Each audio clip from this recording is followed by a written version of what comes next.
उष्णतेच्या लाटेचा इशारा देत नागरिकांना घरात राहण्याचे आवाहन करणाऱ्या प्रशासनानेच उद्या रविवार रोजी दुपारी 2 ते 5 या वेळेत विद्यार्थ्यांची परीक्षा ठेवल्याने संताप व्यक्त होत आहे। एकीकडे जिल्हा प्रशासन हीट वेव्ह अलर्ट जारी करते, दुपारी 12 ते 4 दरम्यान घराबाहेर पडू नका असा इशारा देते आणि दुसरीकडे रविवारी लहान विद्यार्थ्यांची शिष्यवृत्ती परीक्षा थेट दुपारी 2 ते 5 या कडक उन्हाच्या वेळेत घेतली जाणार आहे। हा नेमका कोणता नियोजनाचा नमुना आहे?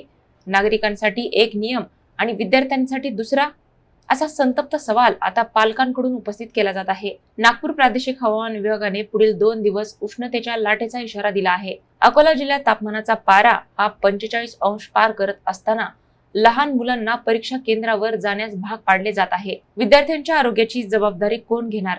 परीक्षा सकाळी घेता आली नसती का? प्रशासनाला विद्यार्थ्यांची काळजी आहे की नाही, असे संतप्त सवाल उपस्थित होत आहेत। उन्हामुळे लहान मुलांना डिहायड्रेशन, चक्कर आणि उष्माघाताचा धोका असताना शिक्षण विभाग मात्र शांत असल्याचे चित्र आहे। उष्णतेच्या पार्श्वभूमीवर आता विद्यार्थ्यांच्या आरोग्याचा प्रश्न ऐरणीवर आला असून परीक्षा वेळ बदलण्याची मागणी पालकांकडून जोर धरत आहे। उद्या 26 एप्रिल 2026 रोजी शासनाने वर्ग 4 ते 7 च्या परीक्षेचे नियोजन केलेले आहे। एकीकडे शासनाने 12 ते 5 या दरम्यान कोणी उष्णतेमुळे बाहेर निघू नये अशी एक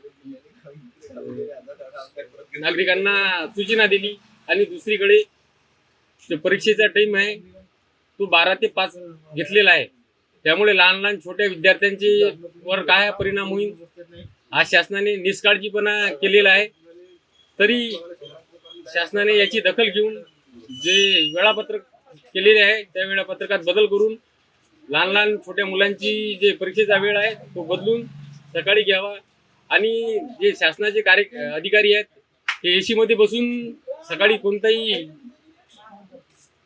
म्हणजे थंडी बसून हे करतात आणि छोट्या छोट्या मुलांना तिथं पाण्याची व्यवस्था नसते, काही नसते। अशा टाइमात त्यांचा वेळ 12 ते 5 घेऊन ही शासनाने मोठी चूक केलेली आहे। तरी याचा दखल घेऊन शासनाने हा वेळापत्रक बदलावे अशी सर्व विद्यार्थ्यांच्या पालकांची विनंती आहे।